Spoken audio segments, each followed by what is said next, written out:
जयमंगला गढ़ शक्तिपीठ। नमस्कार, मैं अमितेश। जयमंगला माता की दो कहानी। एक कहानी का वर्णन मैंने पहले ही किया, आज दूसरी कहानी सुनाने जा रहा हूं। यह कहानी बिहार स्थित बेगूसराय की है। एक किसान की दो बेटी, दोनों सुंदर सुशील। विवाह योग्य होने पर किसान दोनों बेटी की शादी एक साथ करने का निश्चय करके उपयुक्त वर की तलाश में दर बदर भटकते हुए आखिरकार अपने सामर्थ्य से बेहतर लड़के का चयन किया, किंतु दहेज की मोटी रकम के लिए पैसे कहां से लाए। कर्ज लेना चाहा तो वह भी नहीं मिला। आखिरकार उस किसान ने अपनी कुछ जमीन को औने पौने में बेच दिया और जाकर लड़के के परिवार वालों को दहेज दे दिया। पहले तो सादगी का ढोंग करने वाले, आदर्श विवाह की दुहाई देने वाले, दहेज का रकम हाथ लगते ही आडंबर की बात करते हुए धूमधाम से शादी की बात पर अड़ गए। किसान करे तो क्या करे। बची हुई जमीन को गिरवी रखकर धूमधाम से शादी करके दिल पर पत्थर रखकर अपने दिल के टुकड़े को नम आंखों से विदा किया। कहते हैं भाग्य का लिखा कौन टाल सकता है। बरसों गुजर गया पर किसान की बेटी मां नहीं बन पाई। ढेरों इलाज, डॉक्टर के चक्कर लगाते लगाते बड़ी बेटी के ससुराल वालों ने थक हार कर अपनी बहू को कोसते हुए उसे प्रताड़ित करने लगे। वहीं दूसरी तरफ छोटी बेटी के ससुराल वाले जयमंगला माता की शरण में चले गए और उनकी पूजा अर्चना करने लगे। तब वहां के पुजारी ने जब उन्हें रोते बिलखते व अधीर होते देखा तो उन्हें पुत्र रत्न शीघ्र प्राप्त करने का उपाय बताया।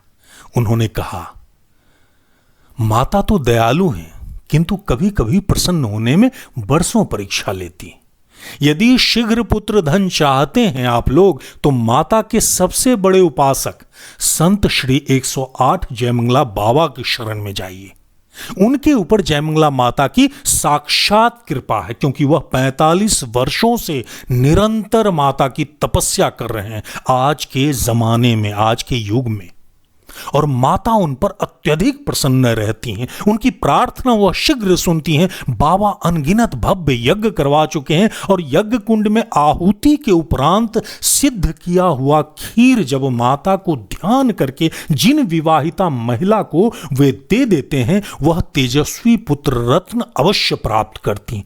ये जानकर वे लोग संत जयमंगला बाबा के शरण, और फिर सुंदर पुत्र पाकर वह गदगद हो गई।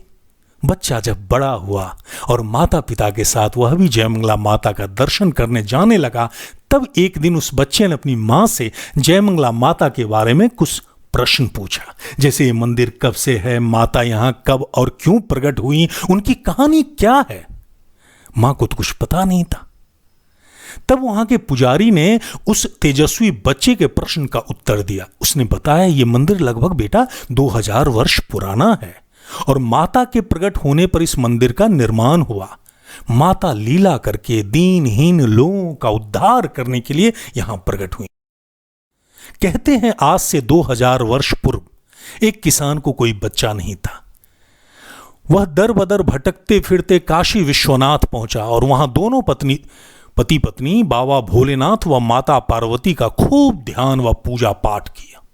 माता प्रसन्न होकर रात को स्वप्न में किसान को बोली कि मैं तुम्हारी बेटी बनकर जन्म लूंगी और तुम्हारा ख्याल रखूंगी, लेकिन यह बात तुम किसी को मत बताना और भूल कर भी ना तो कभी मुझे डांटना और ना ही मुझ पर हाथ उठाना।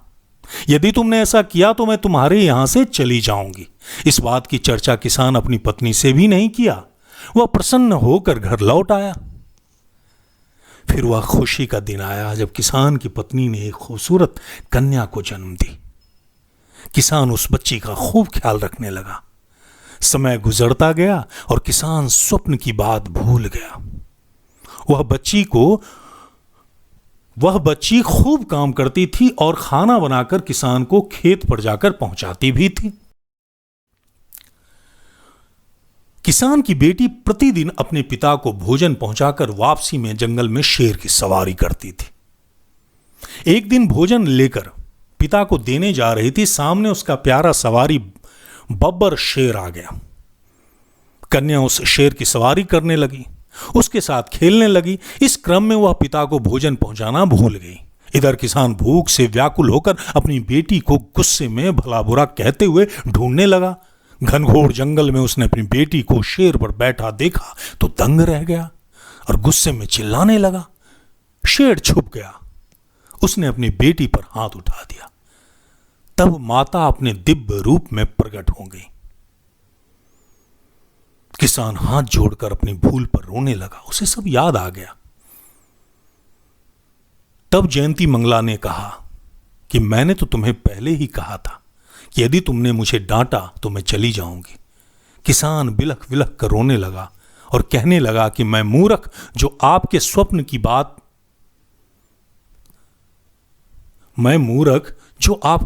के बाद भी आपको पहचान नहीं सका। आपसे काम करवाया, आपको कष्ट दिया। हे देवी, मैं प्रायश्चित करना चाहता हूं, अपनी भूल सुधारना चाहता हूं, आपकी सेवा करना चाहता हूं। तब माता ने कहा, ठीक है, अब से मैं यहीं वास करूंगी। मेरे रहने के लिए मंदिर बनवाओ, जो मेरी सेवा करेगा उसकी सभी मनोकामना मैं पूरी करूंगी। ये कहकर माता वहीं पिंड का रूप धारण कर ली। किसान दिन रात माता की सेवा करने लगा और अपने सामर्थ्य से बढ़कर मंदिर बनाने का प्रयास करने लगा। फिर एक रात नौलागढ़ के राजा मंगल सिंह को स्वप्न में माता दर्शन दी और आदेश दिया कि मैं तुम्हारे नगर में आई हूं और यहीं वास करूंगी। किसान की मदद करो और मेरे लिए मंदिर का निर्माण करो, धर्म का प्रचार करो, जयकार करो, तब तुम्हारा उद्धार होगा। तुम वंशहीन हो, मैं तुम्हें पुत्र रत्न दूंगी। राजा ने माता के लिए मंदिर बनवाया, नित्य पूजा अर्चना किया, देश दुनिया में जाकर प्रचार प्रसार किया, जय जयकार किया। फिर माता प्रसन्न होकर उसे पुत्र दी और मंगल की भक्ति को देखकर जयंती मंगला को लोग जय मंगला माता के नाम से बुलाने लगे और वह विख्यात हो गई।